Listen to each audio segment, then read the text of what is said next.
Reka twongere tubasuhuze mwese mudukurikiye muherereye mu ntara zigiye zitandukanye. Tubasuhuza namwe muherereye mu ntara y'amajyepfo, abantu muherereye mu ntara y'amajyaruguru, namwe muherereye mu ntara y'amajyepfo, ndetse namwe mutuye mu mujyi wa Kigali, tutibagiwe namwe muri Rwotamasimbi. Turabakunda cyane cyane yuko namwe mukunda kutugaragariza yuko mukurikira ibiganiro byacu bigiye bitandukanye ku Cyangwa TV. Mbibutsa nawe ukurikira ibiganiro byacu utarakanda subscribe rwose ihangane ukore subscribe, then nurangiza kandi nuko kazogera kugira ngo nidushyiraho inkuru yacu ijye ikugeraho mu bambere. Ngira ngo rero nk'ibisanzwe n'ubundi ibiganiro byacu tugenda dukora n'ibiganiro bigiye bitandukanye. Uyu munsi twageze mu ntara y'amajyepfo n'ubundi ni mu karere ka Nyanza, umurenge wa Busasamana n'akagari ka Gahondo. Ngira ngo twagiye gusura n'umuryango, ngira ngo n'umuryango ubayeho mu buzima busa nkaho butoroshye, ariko n'umuryango n'ubundi wabayeho no mu buzima bwiza. Ariko murabizi neza yuko n'ubundi bajya bavuga ngo iby'isi ni gatebe gatoki, ariko ni nayo mpamvu nageze hano kugira ngo mbashe kubasura, nganire nabo nk'uko mubireba kuri kamera z'Cyangwa TV. N'ubundi reka tubakire batangire batwibwira deni, noneho tubashe kuza gusobanukirwa uko bimeze. Turabakiriye kuri kamera z'Cyangwa TV. Nitwa Mukanwari Roza. Turi kumwe n'umugabo we n'ubundi nawe yatwibwira. Nitwa Witonze Jean Claude. Yahiriye mu nzu yaratetse ahita ashya umubiri wose no mu maso n'amaboko byose n'ibintu birashya. Ubu ngubu no na za matora byose byarahiye, n'imyendo n'ubu ngubu kugira ngo abone n'utundi twenda two kwambara byagiye bitugwa kugira ngo ibintu byose byo mu nzu byose byarahiye. Nta na kimwe inzu yararimo yarahiye rwose, n'abaturage badutabaye. Tuba turi muri ako ngako abagira neza baje bakaba baragashinze, ariko n'ubu ngubu tukadushimira Imana tukatura. Iyo tugeze kurya mu buzima umuntu akampamagara, umuntu nkajya kumucira ishuro, nawe ubwo ejo yaba ntayo. Turi mu buzima urebye mbese muri make y'ubuzima bwacu nyine. N'uwo mudamu wanjye byamberemo ikibazo kirekire aho amaze gushya. Yewe urumva ibintu twari dufite mushaka byari birimo, naraguza n'imyenda ye byose, ibintu birimo na za matora byose byarahiye. Cyakora yageze kurya abona akanya gakubura imbere y'umuryango, nta kindi nta kutamubwira se ngo ugenda uzana injerekani y'amazi ngo ayishyire ku mutwe ayikorere. Tanarashya narahingaga, umwuga wanjye akajya guca inshuro, nanjye ngasigara ngo nkora inka ngahinga rwose, ngatera intabire cyangwa ngatera n'utugozi tw'ibijunga. Ariko data we bikera neza, nkahabana imigozi. Data nta kintu nabahaga, nanjye inka yangiriye neza rwose kugeza n'ubu. Iyo yakageza ubwo hari aho yaragiye kunyirukana ngo ninsubire iwacu, naho mwene ko kesi nkaba mwitaga ko kesi ka Nyindi Rufonsina, ninjye nsubira iwacu kubera iki twarashakanye. Nishi hari uwo yaragiye kwinjira data we, kugeza ubwo nagiye kuri polisi. Mukantwari barangije barangira ati hangane witurize wicecekere, ariko inkana nayo rwose yangiriye neza. N'ubu ndaho ku ngaraga z'inkana nziza rwose, ingere y'inkana yera. Ati urumva bikimara kuba umugabo yahise agira ikibazo, aravuga ati sinzabana n'umudamu muri buno buzima ameze nabi, bigeza naho umugabo ashaka kukwirukana, ariko nyuma aza kongera guhinduka. Nabyo reka tubimushimire. Aho uwo mudamu wanjye amaze guhira nyine naremeye nyine umuntu ntimukabane mu buzima bwiza ngo ejo ikibazo nigihinduka ngo muhinduka kuko mubonye amaze ku abana n'ubumuga. Ubu rero nemeye ubumuga bwe, ndamwemera. Nawe yari umuntu nk'abandi, ubu ndemera ubumpamaka ako gashuro nkamuzanira, ubu nkamuzanira. Nubwo ni umudamu wanjye, dore ni umudamu wanjye rwose. Tukaba dufitanye abana 4. Hariho abahungu 2 n'abakobwa 2. Ariko ubwo buzima uwo mudamu wanjye amaze gushya narabwemeye. Ubwo buzima rero ubwo naragomeje ndihangana, amaze gushya n'ibintu byose byarahiye byo mu nzu ntabyo. N'ubu ngubu rwose pe ni Imana yonyine pe, kuko ibyahiye nawe amaze gushya nari naraguze ibintu, imyenda, ibimatora ibintu byose birashira, byahiye byose n'inzira nshya byose. Yego, ubwo reka hano ndabona ufite abahungu ariko nabonyemo n'umuhungu w'umusore, ngira ngo nawe yakwigira hino tukaganira. Ngira ngo tumaze kuganira na papa wawe na mama wawe, batubwira nyine uburyo ubuzima babayeho nkawe nk'umusore, ndetse ndeba umusore usobanutse.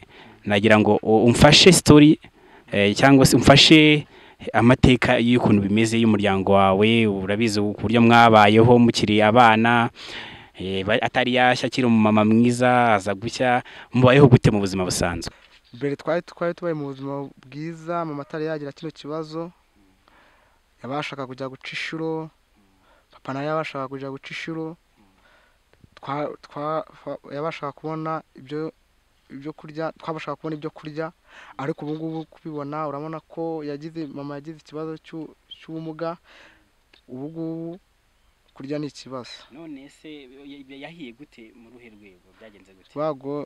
Twari twagiye gusega twese tukiri abana, tumusiga mu rugo acana, maze gucana agwa mu ziko, turaza abantu baradutabara, tuvuza induru tuvuye gusenga, mama arahiye, abantu baraza baradutabara.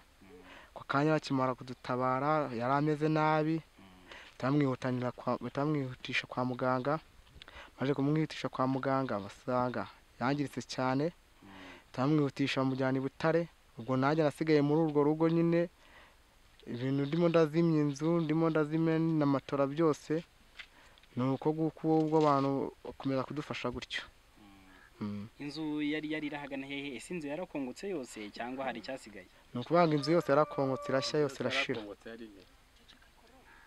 Inzu yose yarahiye? Byose yarahiye. Nta kintu na kimwe gisigaye? Nta kintu na kimwe cyasigaye. Ubu mubayeho gute? Ubu ngubu tubayeho mu buzima bubi cyane, kuko mu buzima busanzwe se ukora iki? Mu buzima busanzwe njyewe uko mundeba gutya, njyewe mbasha kuba umunyonzi. Muri make ni nawe ufasha umuryango wawe muri ako kazi kawe k'ubunyonzi? Ndabafasha pe. Ukuvuga ngo iyo ngiye mu mujyi, iyo mbonye 1000 cyangwa na sekisa, uramubona mama uko ameze, mbasha kumugurira agasabune, mbasha no kumugurira amavuta yo kwisiga, n'ikibura mu rugo nkabasha kuba namufasha. Ni icyo cyifuzo waba ufite nk'umuntu nawe usa nk'aho ari wowe ufite inshingano mu muryango, ubu niwe wabaye umugabo? Icyifuzo afite gihe nuko bareba ukuntu batwubakira nk'inzu, urabona iyi tubamo tuyicanamo. Baramutse se hageze ushaka kugira ikintu yabafasha, ubundi yababona kuzihe nimero za telefone? 0788 32 0 6 13 2 0788 32 0 6 13 iyo ni MTN. za Tigozo 07 7 52 0 6 3 5. Ubwo rero madamu wanjye rero Roza Mukantwari, icyifuzo cyanjye nifuza nuko neme ubumuga bwa Roza nkaba ari umudamu wanjye, niyo nzu arimo ntifatitse rwose, n'aba baturage baje barakagondagonda bagashyira aho ngaho, turaho nyine nuko nawe urumva ibintu byahiye, uwo muntu agashya, ibintu byose bikashye, nawe urabyumva, kugira ngo inzu ishye n'ibintu byose bihire. Urumva byabaye ikibazo, byabaye ikibazo umuntu. Ubwo nyine n'ubwo buzima turimo nyine, urumva nawe umuntu wahishije kumva umuntu baguhamagaye ati inzu ibintu byahiriye mu nzu byose byahiye, urumva byatubereye ikibazo, kandi n'ubwo buzima turimo buragoye. Cyakora nshimira n'abantu bamfashije bazimya n'iyo nzu, bavoma amazi bamimenaho ibyo bitaka, uwo muntu bazimya ibyari byahiriye mu nzu, na za matora n'imyenda y'abana byose. Nshimira n'abo baturage bakaba baraje nyine bakagondagonda n'ako kazu turimo.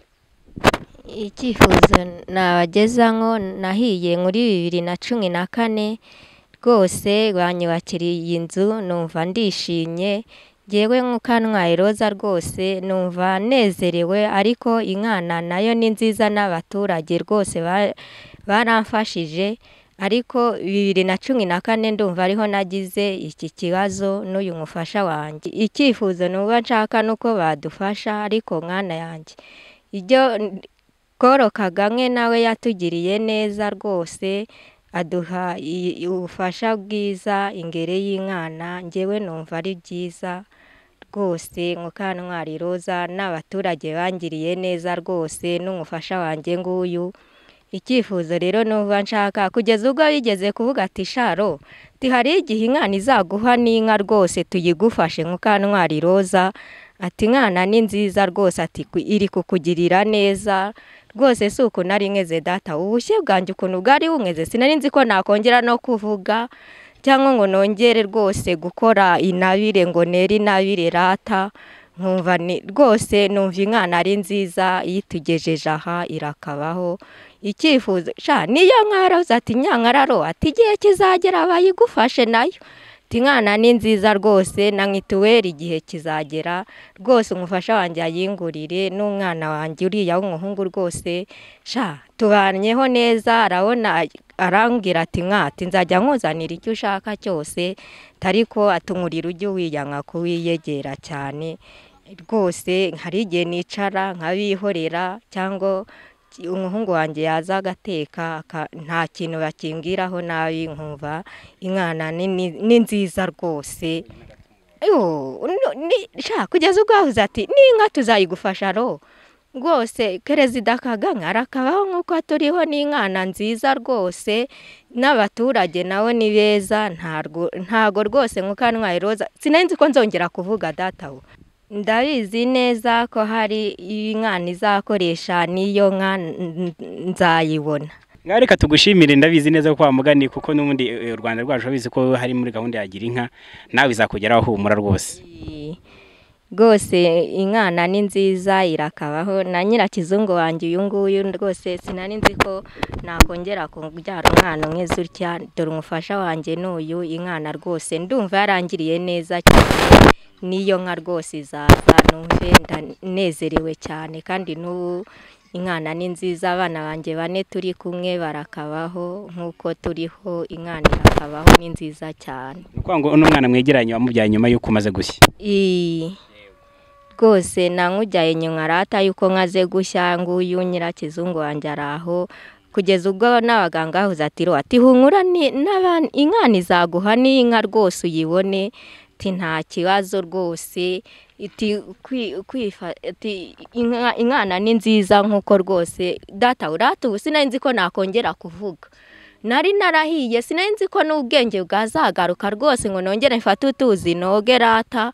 Urabona ko Imana rata ari nziza ingere y'abantu rata, rwose irakabaho n'abantu rwose. na Koro Kagame arakabaho nawe rwose, buriya haraho yagiye aturengera. Ati Imana ni nziza, ati n'inka igihe kizagera bayibahe rata. Nkumva rwose Imana ni nziza irakabaho nk'uko turiho rwose. Urakoze cyane, reka mbashimire ngira ngo murabireba mwese abakurikiye Cyatwa TV. Tugiranye ikiganiro kigiye gitandukanye, twaganiriye n'umupapa, tuganira n'umumama, ndetse twaganiriye n'umwana. Ngira ngo murabona ko ari ubuzima bukomeye cyane. Yarahiye ashya muri za 2014, ahera mu nzu, n'inzu nayo irashyira kongoka irarangira, ibyari bimwe byose birakongoka, ngo kugeza naho babonaga yuko bitazashoboka, ariko kubera Imana ubu ngubu akaba avuga neza nta kibazo, turimo duto yashobora kudukora. Ngira ngo nyuma yo kuganira nawe biragaragara yuko n'ubundi uri kumwe. Hari umumama nabonye hano urimo uragenda gufasha uturimo tugiye dutandukanye, ndagira ngo nawe tuganire nawe atubwire bimeze gute.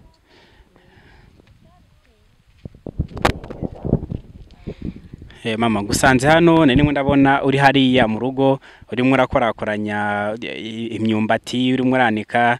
Uri hano mu rugo, uri umwana we, bimeze bite? Jewe ndi umuturanyi nuranye na Roza Mukantwari yahuye n'ubumuga bukomeye cyane.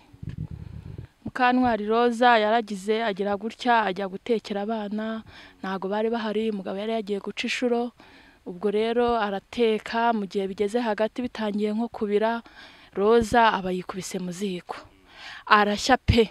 Aho azanzamukiye avuyemo, yari afite akana gakambakamba, akana akabona ko nyina ahindutse, kaza kagenda kamuhunga. ubwo umugabo yaje kuza avuye mu nshuro asanga umugore yahiye, ubwo aratabaza turahurura nk'abaturanyi, turaza dusanga roza yahiye rwose bikabije cyane, imyenda yahiye. Ubwo turaza iyo yari asigaranye turayimwambura, ubwo bahita bazana imetso baramuheka bamujyana i Nyanza. Kwa kwirukanka n'ibintu n'iki, ubwo bahise bakinga bya bintu biragenda bifata inzu bifata n'uburiri, ko abana yicanagamo inzira ashya. Turahura ati noneho na ya nzu irahiye. Twaraje ntitwagira icyo turamira pe, ibintu byose byahiye.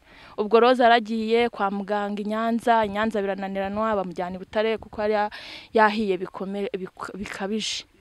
Ubwo roza yaje kuba i Butare mu buzima bugoye, Kurode akazajya aca inshuro, abantu ariko bakanamufasha bakamuha n'ako katike akajya kureba roza uko ameze. Igihe kiragera roza aza kuva kwa muganga, araza yicara mu rugo, ariko muri iyo minsi nyine nk'ubuyobozi bw'umudugudu bwaravuze ati nimurebe uko mwamugondagondera akazu mumwubakire abashe kubanamo n'abana.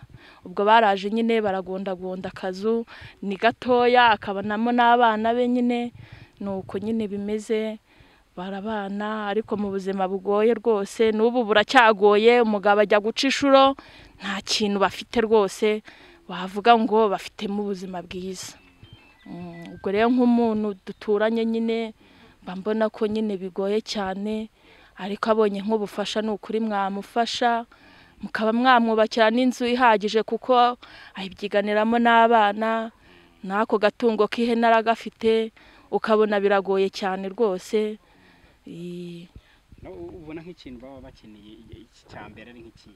Ubwo nk'ikintu baba bakeneye rwose abonye nk'ubufasha bamwubakira inzu, bakaba bamuha n'inka akabona utwo dushinga agafumbira n'akarima afite rwose, na roza akanywa n'amata akumva ko Yesu agira neza, no muri ubu bushye bwe akanywa amata akamera neza, kuko rwose n'inshuro baca ntago ibahaza pe, ntago ibahaza, ni ukubaho nyine mu buzima bubi rwose. Namwe murabibona, murabona ukuntu ameze, murabona ahantu ari rwose, urabona ko bikabije. Ngira ngo rero bakunze b'icyatwa TV n'ubundi reka tubashimire ko mwabanye natwe mu kiganiro kigiye kitandukanye. Ngira ngo cyari ikiganiro dukoze iminota itari myinshi cyane, ariko ibigaragara cyo twamaze kumvamo ubutumwa. Mwayibonye yuko twaganiraga n'uno mama wahuye n'ikibazo gikomeye cy'ubushye, ndetse n'umugabo we bitabo byorohewe ajya guhiga, rimwe na rimwe ntagire icyaronka, ubundi akagira icyabona. Reka tunashimire n'umuturanyi ubahora hafi uza kumufasha muri tumwe n'utundi, kugira ngo roza nawe abone ko atari wenyine. Reka twongere tubashimira mwese mudukurikiye muherereye mu duce tugiye dutandukanye tw'igihugu cyacu, ndetse dushimira namwe mwamaze gukora subscribe ku Cyatwa TV, n'abatarayikora tubasaba yuko mwayikora kugira ngo ibiganiro byacu nk'ibi ngibi bijye bibagereraho igihe. Murakoze cyane, mwari kumwe na Ivan, turabakunda cyane.